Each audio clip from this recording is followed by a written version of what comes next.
歡迎來到受助理的魔玩頻道。今天我們再來玩5R-Toys 的鐵甲小寶系列。之前跟孩子玩的那種簡易變形的蟑螂惡霸和蝎子来了，這一回是可動人偶系列的1:12的尺寸，田德利娜和蜻蜓队長。当然，在动畫片裡邊，不能说动畫片，特摄片裡邊，他俩人也不能变形嘛，对不对？我們先來看田德利娜的這一款裡邊的內容物，只有3堆替換手型和一個武器。本體的部分拿出来，田德利娜的原型应該是那種7星瓢蟲吧，所以身上那種白色的點點做的味道也是非常不錯的。頭雕的樣式非常的還原，這2根是軟膠的須子，壓的有一點彎了，完了用熱吹風吹一下，银漆金點點，点缀的特別棒。小時候有多少人对着田德利娜幻想過？是不是你？舉手。就是你。別看我啊，我沒有。我謝謝你。當然，後來也聽說田德利娜裡邊是一個禿頭大叔，網上面還有很多那樣的梗圖來着。但該說不說，當時鐵甲小寶裡邊塑造的 B 型機器人裡邊唯一的一款妹子，你看這個身材，哎呀，是吧？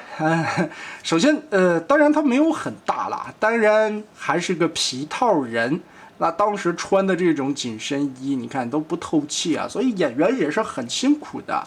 真正要讓一個身材好一點的妹子你憋在裡邊，也挺殘忍的，是不是？好了，我們繞開這個話題啊。但是你看這回5R-Toys 做的，該有肉的地方有肉，該細的地方細。這個身材做的還是可以的。尤其我很喜歡這一塊大腿的設計感覺，你看這個圓潤的過渡，這弧線。你看這個地方還有褶皺的處理效果。本身的白色也不是說單純的直接白漆上去的，它是那種類似於珠光漆的顆粒感。膝蓋這裡是雙段關節，高跟鞋這裡左右活動旋轉，腳尖這裡獨立的活動零件。而且這一塊屈腿的時候，裡邊也有防穿幫的膝蓋。這一塊還專門做出來了膝蓋窩的造型，很細嘛。腰部這裡其實也有這個凹下去的痕跡啊，這裡邊是2段關節，所以活動的範圍是非常廣的。前後活動腿部這裡範圍也不錯啊，側台可能得借一點位置了。但是它這個地方有外擴，它是2段關節，在大腿和胯部連接的這個地方也能活動。所以你做女王2郎腿，這個就翹得很好了。脖子這裡是2段關節，活動範圍也是特別大的。肩膀這裡因為要照顧到抬起來的活動範圍啊，所以這一側的肩胛它是根部可以旋轉的，撬開一點縫隙，你平舉的話，這個角度就很大了。360度旋轉，當然這一塊後邊會遮到，稍微讓一下，這塊根部的雙段關節球形，搓回來又能拼成一個很完整的肩胛整體。不錯不錯不錯，雖然配件並不多，但這款田德利娜身形修得很好嘛。但是從背後來看這個背影，是不是？就算明知道裡邊如果真的是一個禿頂大叔的話，是不是也很直？來個日劇跑的動作，可以的，這個人絕對沒有問題，很可以。武器方面就是田德利娜標誌性的這個魔法棒或者魔法劍了。造型上面來說，其實我覺得跟美少女戰士的某一個武器還有點像啊。但是吧，就是可能童年是童年啊，現在的眼光看起来，我倒不是很纯洁。關鍵是它這個形狀就很像。所有的人滿腦子就一個想法。不鬧了，我們來一個正經一點的角色。第一，絕對不意氣用事；第二，絕對不漏判任何一件壞事；第三，絕對裁判的公正漂亮。裁判機器人蜻蜓隊長前來覲見。不愧是隊長啊，吸塑都有2層，配件給的超級多，光替換的手型就給了6对。队長標誌性的解說麥克風。也是蜻蜓的造型，塗裝做的非常細膩啊，都是金屬漆做出来的效果，很漂亮。配件裡還有一个张嘴的替换腦袋，这個是退場的時候，哈哈哈哈哈哈哈。這玩意兒是個啥呀？可能記憶有點模糊了，這玩意兒是不是它立在那裡弄那個比賽擂台場地用的，太多年沒有看了，為什麼還有個勺子？這個真記不太清了，但是帶着配件還是非常豐富的。来看玩具的本體哦，腦袋做的也是非常漂亮的，很帥，還原度非常的不錯。脖子這個地方其實是3段關節啊，根部這裡是球，你把它拔開，啊，這地方也是雙球肘。我們換上這顆腦袋，哈哈哈哈哈哈！你爽朗個啥呀你？胸口这裡的計分牌目前是空白的，紙品裡邊會有各種的分數標。需要的話可以在這裡貼一下。這兩塊肩胛的根部這裡也有旋轉的軸關，所以呢，胳膊可動這些是完全不會影響到的。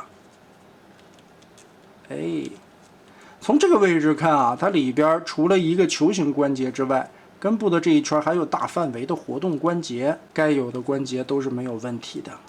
而且肘部這裡也做了蜻蜓隊長那種一輪一輪的皮套的那種刻畫感覺哦，手上這些線條不錯啊，很規矩，也很符合特攝片裡邊那個皮套的形象。胸口下方這裡有活動的關節，腰部這裡還能扭，腰帶是獨立的一個圈穿過去的。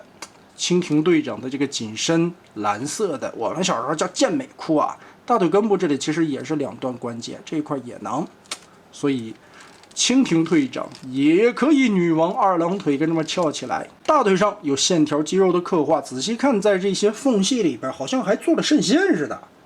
你看，它是有上塗裝的，邊緣這裡有淡淡的黑色。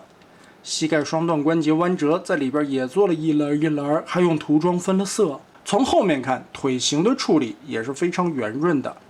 這個地方的藍道道襪子其實是皮套的那個褶皺位，腳尖獨立活動。上方的這塊金色還有一個活動關節。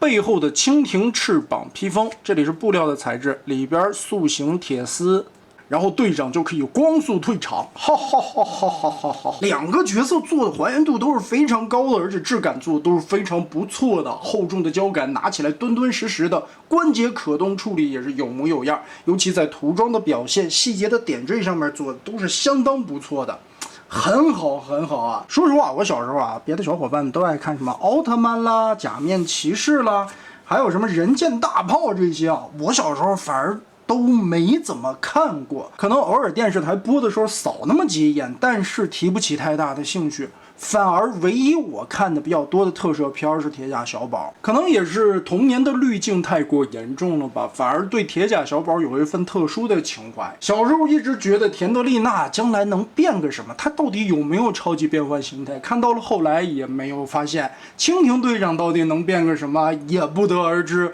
而且蜻蜓隊長到底是誰？為什麼每次只要有爭議的時候，搶和平星的時候，他就會突然的出現？難道他才是真正的和平星本星？雖然當時的電視台並沒有播完啊，也是斷斷續續的追，並沒有那種一集不落的看下來，但是這些角色在小時候的記憶印象都是非常深刻的。這一回52 Toys 的2款1:12的人偶做的可以說是相當的精美了，尤其以他家的性價比來說，以這個價位買到這種1:12的可動小人，能做到這個份額上面，再加上配件量了，還原的這些要素了，非常像模像樣的。尤其這一次這胯部相當的滿意，太美了。